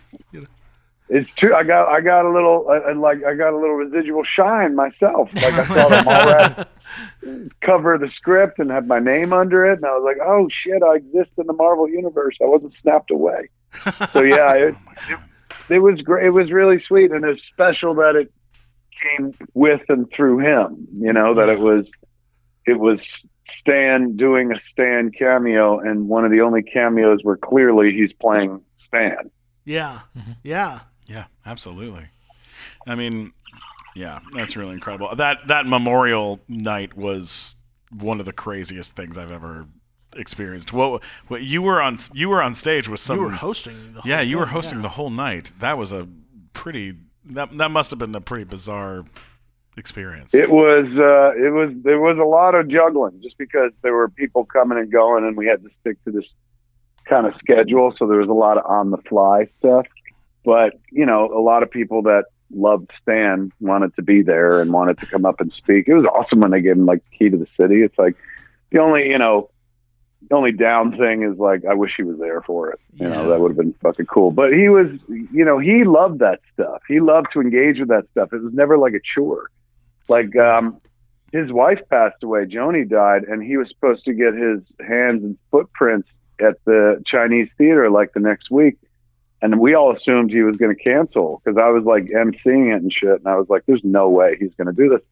But that dude put on the sweater, put on the Stanley smile, and went out there and still did it. Like, you know, a week later, and was not, you know, broken and wasn't sitting there crying. He was the man everybody expected him to be at that event, even though he had just lost his best friend in the world and stuff. Yeah, that's like so he I was just going to say, like, we had Fred Willard on our show, and it was about a week after his wife passed away, and we just assumed he was going to cancel. But he, like, some of these guys, like, they just love that. They're and superheroes. they feel like they owe it to the audience, I think, in a way. And, like, I think Stan was one of those kinds of guys where they're showing up no matter what. And I think it's sort of a work ethic in that generation where they're like, they said I was going to do it, so I'm going to do it no matter what. Yeah. Absolutely. Yeah. And I think, too, he was like, look, Joni would have been there. So yeah. Absolutely. I'm gonna do it for Joni. Yeah. Well, we're gonna wrap up, but I gotta tell you, Kevin, I don't want to get like emotional or weird in this, but start crying, Steven. I just want to say, you know, when you come to LA and you don't know anybody and you're trying to make things work and you're trying to get into this business and you're trying to pay Jason Mewes $150,000. Yeah. Oh my God. When you're putting together your letter of intent. You know, you there's people that you look up to that you go, God, I wonder what it would be like to know them or get to, you know, be friendly with them in different ways. And getting to know you or getting to hang out with you at Sundance with that whole fucking debacle. You are truly an incredible and wonderful person, and we're so lucky that you were down to chat with us and do this. Oh my God! So I was honored to be here for show 200, man. Cool. Hell yeah! Thank you so much, buddy. Thank you, Kevin. No, I apologize for not opening with "Stay," but you know, only Lisa Loeb could pull that off. You bet. All right, man. Stay safe out there, and lots of love to you and the family. You as well. Be careful, kids. There's lots of COVID out there. All right. Thanks, Kevin. Bye. All right, bye, guys. Bye, buddy. Holy shit. Yeah. Are we still recording? Yeah. Oh, my God. That was amazing. Fucking amazing. Yeah, he was great. That's an amazing. I love everything about what just happened. It's exactly what you would want a 200th episode to be. Yeah. You know, I didn't tell him about how he actually saw me when he went to Kim's graduation because he would have seen me playing drums in the Carnegie Mellon Pipe and Drum Band that day. Oh, what? Really? So he probably saw me in a kilt that day. Oh my God! Yeah. Was the head of your dick hanging at the bottom? That's how I played the drums. For those that don't know, Matt Walker has one of the largest penises in Hollywood, or in Monrovia, depending on where he is. You know, They call it Big Red. they really do, and it makes it so that he can somehow have a giant penis and also watch every single episode of Star Trek. I really thought you were going to say and be a giant penis. He has a giant penis and he is a giant Well, penis. when Kevin was saying something about Kevin mentioned something about not having seen something 200 times in a row. And I'm like I've seen every Star Trek episode 200 times in a row. Like I've done that multiple times. Yeah. It's really funny. It's so cool to hear somebody like him talk about how it just seems like he works really hard while going with the flow. And just his path is his path, and he's on a great one, but he also makes sure he stays on really it. hard, but he's doing what he wants to be doing. The ability to turn down work because you don't need that to pay the bills, I think, is really one of those big things that has made his career what it is, because he talked about in the interview, he talked about never getting into that situation where it's I need to direct this episode of this TV show because I need the money. I'm going to do The Flash because I want to direct The Flash, not because I need the paycheck. And then I'm going to turn those stories into something I can make more money from being on the road. And that's fascinating. Brilliant. It's so cool. Yeah, that was really fun. This is the one thing. Doing this podcast is the one fun thing that I've gotten. I've gotten to keep doing during in this. your life. Yeah, and just it's the one consistent thing though. That kind of sometimes what didn't come up during What's all that? of this? Why you have a blue beard? Yeah.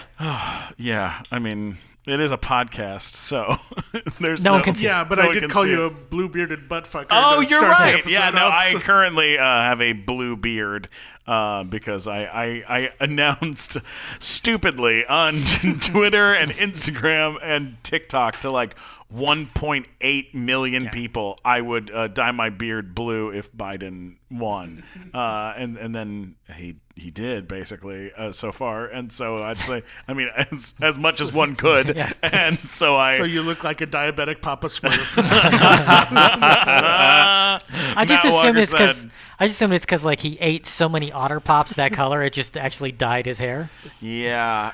Well, it's like playing sex Jenga at this point, because I'm can I still get laid while having a blue beard? Is that possible? Can I you? get a date? I don't know yet. We'll see. It's been Not yet. It's been one day. Yeah. So far, no luck. Your face looks like a witch's vagina.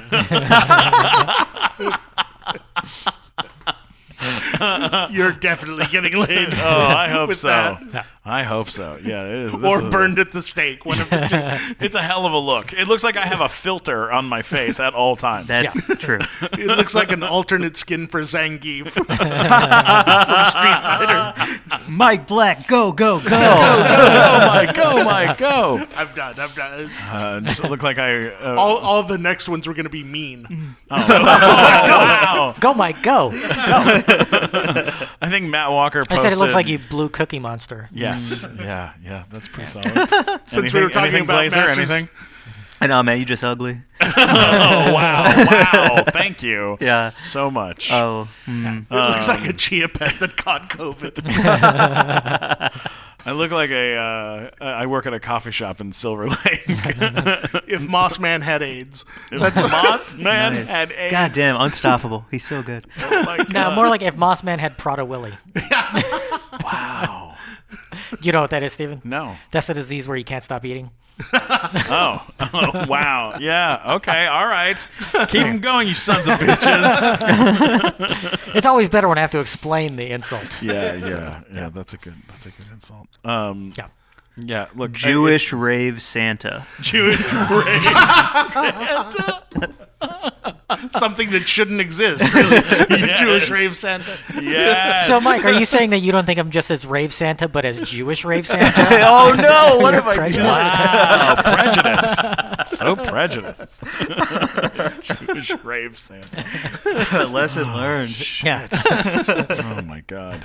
Yeah, like I went from having no auditions for the last few months to I got an audition last night and then again today. I just got one while we were sitting here, and I'm like, oh yeah, this is gonna be great. This is the worst possible time to have. Am I auditioning for the part of Steel Wool? Because otherwise, I'm not getting it. That's the one. Shit. I want to write back and just go, does the character have a blue beard? And if they go, no, then I'll go, I'm not going to be right for that part. I have a feeling my agent would just drop me immediately. They're like, yeah, there's no way. Yeah, that's not. I got to go to a makeup store, get some brown paint. Start painting my beard. Oh every yeah, day. good. Do black beard face. Good. Oh, black. Great. Oh, Yeah. Come on. Oh my God. Which Just for Men did you use? The one called King Kong's Dick, or what? Yeah, this is a very blue. What color would you call this? Depression. Eiffel 65. Depression by Just for Men. Deep depression. Yeah, this midlife crisis by Just for Men. If shame eating had a color, this would be it. Just saying Picasso's blue period was far more productive.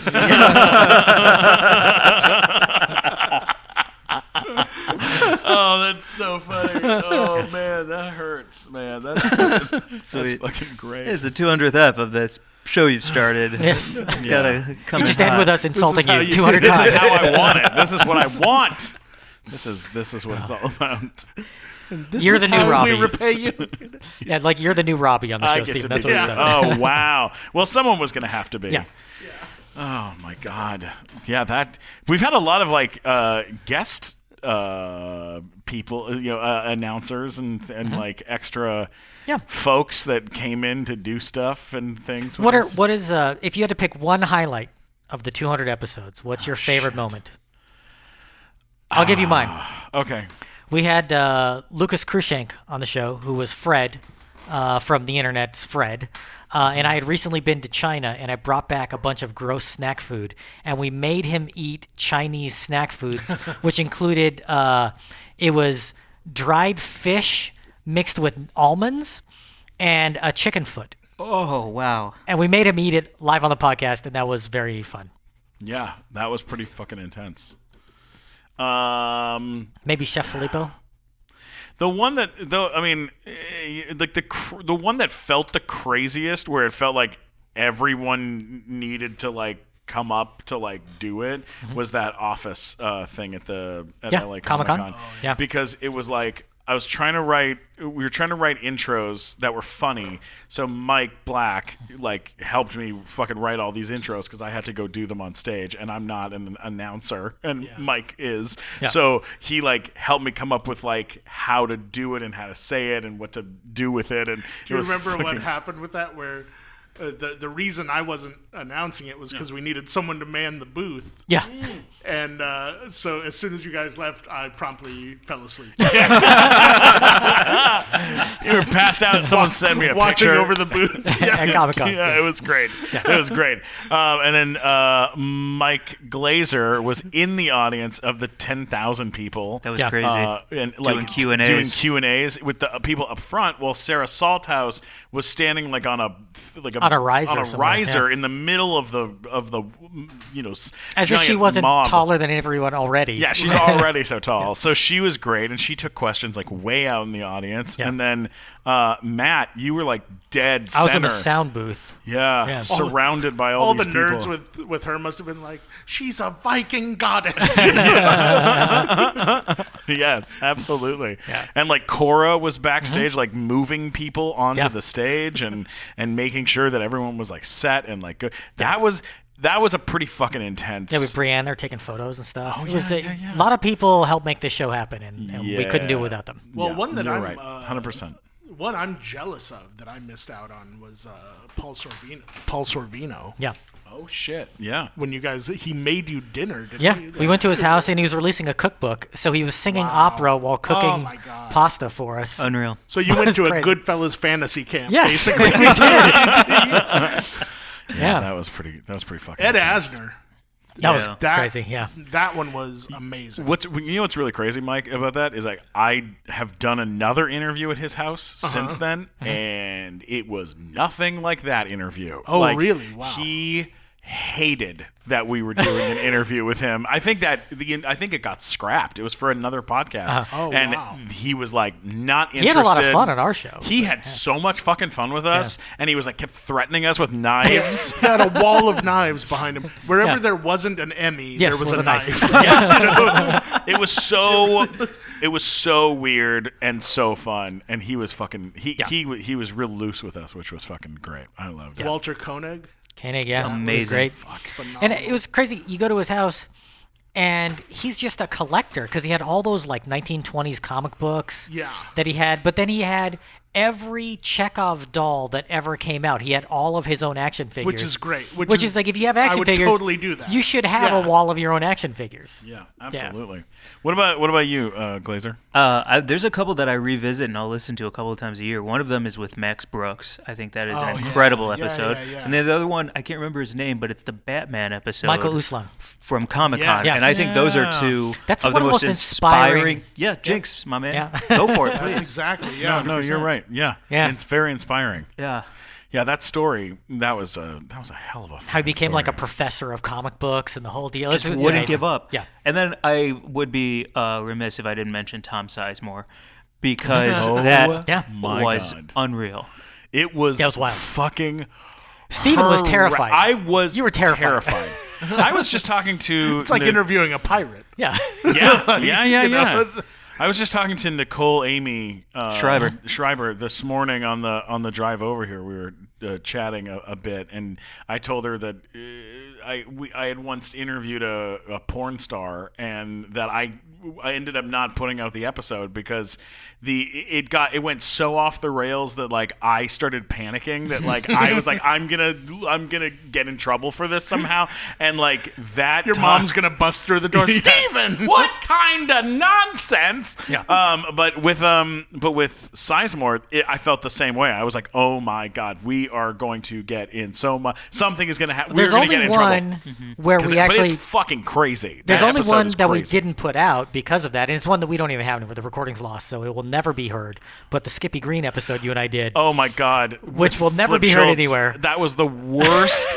That I love Flip Schultz. He's a great guy, but Yeah. that is the worst. in character as Skippy Green is not something you want to do on a podcast Yeah, because it gets very bad very fast Yeah, in ways I can't even describe. There were certain words that were being used that we were like we can't. He was saying we can't. in character. In character. Not something Flip would ever do. Yeah, but, no. It was in character, but we were like, we Well. can't release. Well, yes, it didn't get released, so come on. yeah, that's true. I was like, we can't do it. We can't do it. But yeah, it's funny. It's funny when you like to have such an enormous, crazy like backlog of stuff, and a lot of times people will say like, oh, what's the episode I should listen to, and that has changed again, So many times. Yeah, it's always. and again. I'm like, well, what kind of stuff are you into? Like, because now one that I point to is Todd McFarlane. Oh my As God. being one of the ones that I think is a really good representation, which was, and again, him talking about the struggle of like, creating his own characters and getting into the comic book business and stuff. And I don't care about comic books, but I was still totally into it. So. Yeah, I mean the fucking Bradley Whitford episode that just came out. Yeah. In that in like the first, there's a moment in there that killed me where we're talking to him. He's 4-time Emmy winner from West Wing, all this stuff. We're fucking Get Out, the dad Yeah. from Get Out and Cabin in the Woods and Yeah. all this shit. So we're in the middle of talking to him, and we're talking to him about something, and in the middle of it, Matt Walker's phone goes bing bing like this, like a Yeah. little bing bing kind of goes on, and he goes, "Was that a piano or something? What was that noise?"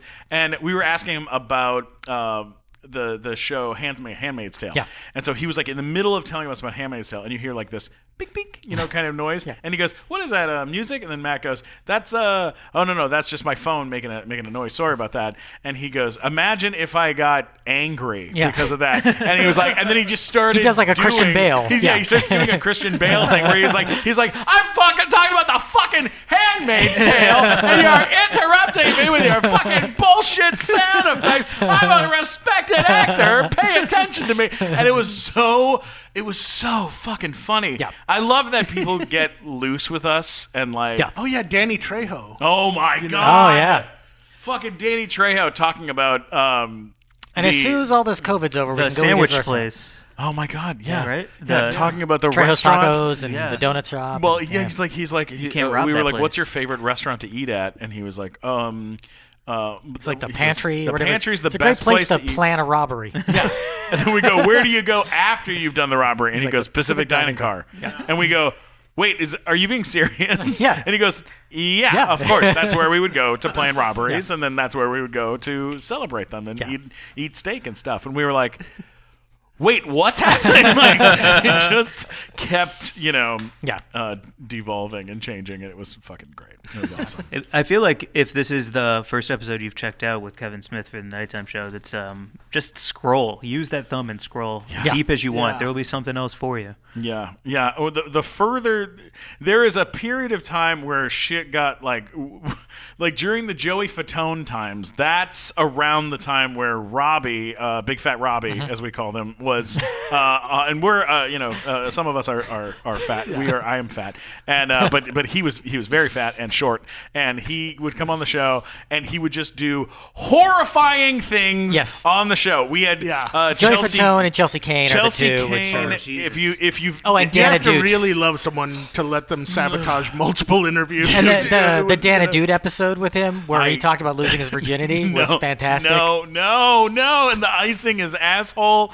I mean, it was just it was so much. But the Chelsea Kane one is probably the episode where he's in the middle of talking we're talking to Chelsea Kane from Disney Channel, and She's like an angel. Oh, she is like the sweetest, most beautiful, sweet lady, and we're in the middle of talking, and he ended up getting a bloody nose. I'm not going to reveal why. You just have to, he got a full-blown blood pouring down his face, bloody nose, laughing from at you, laughing at me too hard, and then telling a horrific story. And then told a story about ejaculating in his own hair. Yeah.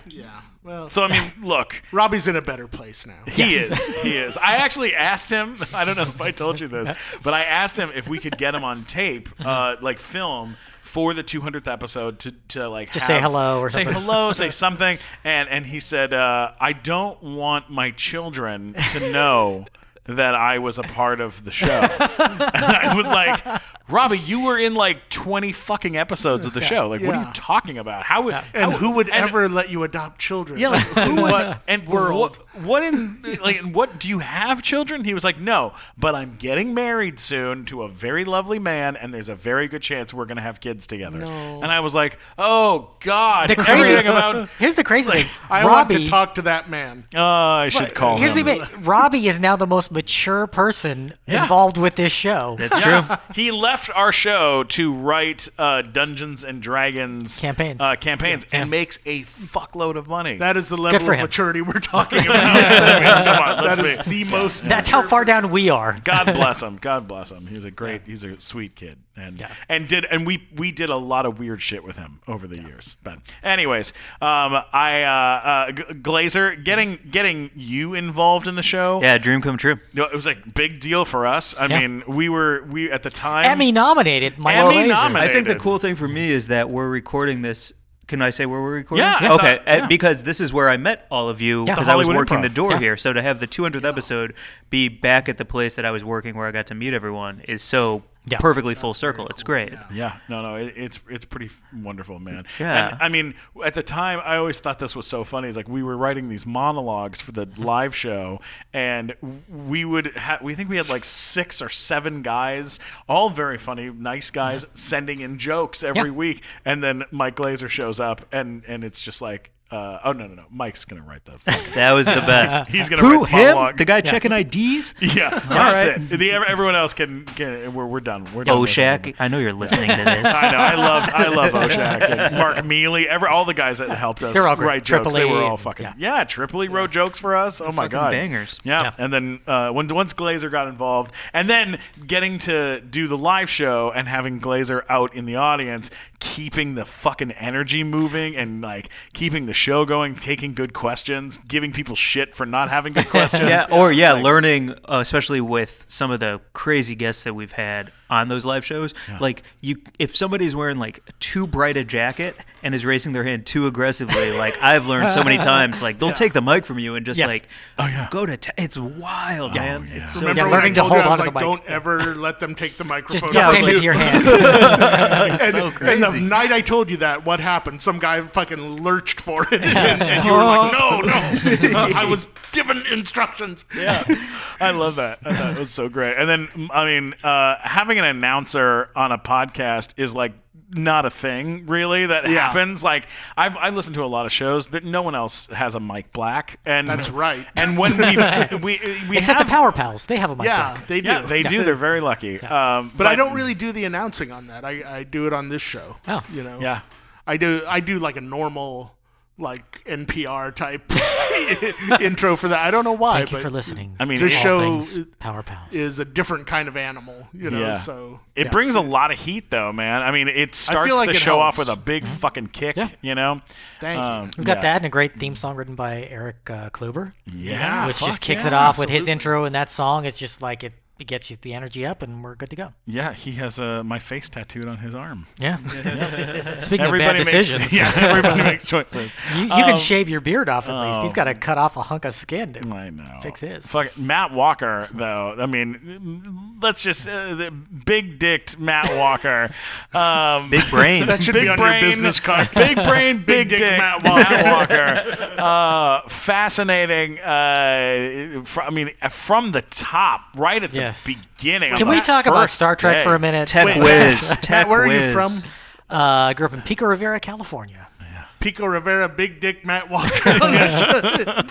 the amount like in the beginning, in the first conversations about having you do this and be the guy and do the thing, like trying to figure out how the dynamic would work. I'm so fucking happy that it worked out. You the first way that asked it me did. would you be willing to produce a podcast that I'm on that you're not on? And I was like, no, No. I'm not willing to do that. And then I was like, you could be like the Robin. I'm you like, could be no. Robin. And you were like, no, I don't want to do that If shit. we're doing it, we're co-hosting the show. No, that That's sounds what we're fucking gonna do. gross. Yeah. But I'm happy the way that it worked out. Like, how can I because- work in Star Trek at every episode if I do that? Exactly. Exactly. No, you're the smart one that I don't know how to do anything, and so I go. I constantly. I call you going. Yes. I called him the other day and just said, "What is the election exactly?" Yeah, I had to explain to him how it worked and what the is- electoral college was and how that worked. And You asking him to co-host this was kind of like asking, would you mind if I become the reason you get an ulcer eventually? Oh my god! And like the equipment too. Like you'd never used the fucking equipment before. You had to like learn all new shit. And originally it was very fucking difficult because we had really hard equipment. And then we got sponsored by Zoom. And Zoom and Sennheiser have been fantastic. Yeah. Like since then, the sound quality's gone way up and everything's gotten much better. Yeah, you bet. We've been That's there pretty great. for about a year, right? Yeah, absolutely. Just about a year, yeah. Yeah. And then there's Steven. Well, there's me. Look. And that's enough. So there we go. We got it. Every show has an albatross. So, We've been carrying him for years. They really have, guys. Superman They really has his have. kryptonite. We have Steven. Oh, is that the beard? Yeah. I like how it started. Our show started with like people that I kind of had in my phone that I kind of knew, sort of, and then it's slowly that shit. You just have done a great branched job and booking branched. people on the show over Yeah, the years. man. Like we've got people on here that sometimes I'm surprised. Like, how did we get them? And you're just like, oh, I just called them up. Yeah, I mean, well, Alex, like over what's it called? Quarantine. Over quarantine. Yeah. Alex Zapeta, she's done a lot of help, so, Alexandra Zapeta became like my go-to person to be like, okay, I needed help to like reach out to people, and she did a fucking great job. And we've had publicists and people that have helped out too. But I'm just gonna be straight up, man. You work your ass off. Like, you really do work hard. So I'm just gonna say one nice thing. If you work it off, then what the hell's that thing you're sitting on? Because it's enormous. For real. I am very, I appreciate it. But I have a real interest in wanting to have some. When we started this thing, everyone was like, the big thing at the time was comics were doing podcasts with other interviewing other comics, and I was like, I don't give a shit about hearing about fucking some road comic. gig in Utica, New York. Fucking break. So I could not be less interested. Bradley Whitford, or that story about the restaurant after the second show on a Saturday. Who books that club in Cincinnati? When can I get on your podcast? I mean, the amount of times I've heard, when can I get on the podcast? And I'm like, it's not for you. Yeah, we've only had you haven't won a Grammy. It's not for you. We've only had a few comedians, and that's because they did other stuff. Like when we had, Felipe. It's because he's got something unique to talk about. That's he did Superstore, and then he's got a bilingual comedy special on Netflix, which nobody's ever done before. So and he's a friend, and we love him, but he's also. It's really not disrespect to comics, because the truth is, they're out every night telling their story. Yeah. We're getting people that aren't. That never really get to tell their story. No, you're totally right. And it's not to like shit on them. It was just at the time that was like the most popular thing. It was 4 or 5 years ago since we started the show. So like it was a different time. And I was just like, the biggest thank you goes out to the 12 of you that are left listening to this 1 hour and 45-minute episode of this long ass podcast. As you go into Kevin Smith careening off a cliff in your car. Although you've all tuned out by now, but thank you anyways. Yeah, thanks so much for listening to the Nighttime Show podcast. Please share it with your friends. Let them know what's going on. We love and adore you guys. Where can you be found, Mike Glazer? Where can people find you? I also do a podcast. It's called Weed and Grub. It's just smoking, snacking, talking about culture, doing hot bits. So if you are looking for another podcast, it's called Weed and Grub. Check it out. You self-promoting son of a son of a bitch. Mike Black, what podcast are you on? I am also on the Power Pals, and I do other people's podcasts from time to time as well. And Mike Black Attack. Mike Black Attack on all social media. Yeah. And that's it. Nice. What about you? You can find links to everything at funnymatt.com, or if you're upset by me, let me know at mattwalkersucks.com. And I do also host a podcast with Steven that's terrifying, limited run. If you want to hear a good true crime podcast, it is called Juror Number 8, and you'll hear all about a man who killed and dismembered his mother allegedly as part of a satanic ritual. It's so good. I hate to say that about this, but it's so good. Thank you. So good. It's a really good show. Yeah, it's really good. You can always get me at Stephen Glickman, STPHEN Glickman on Twitter, Instagram, YouTube, Stephen K. Glickman on TikTok. I love you guys all. Thank you so much. And thanks, Kevin Smith. Thank you. Stand up in front.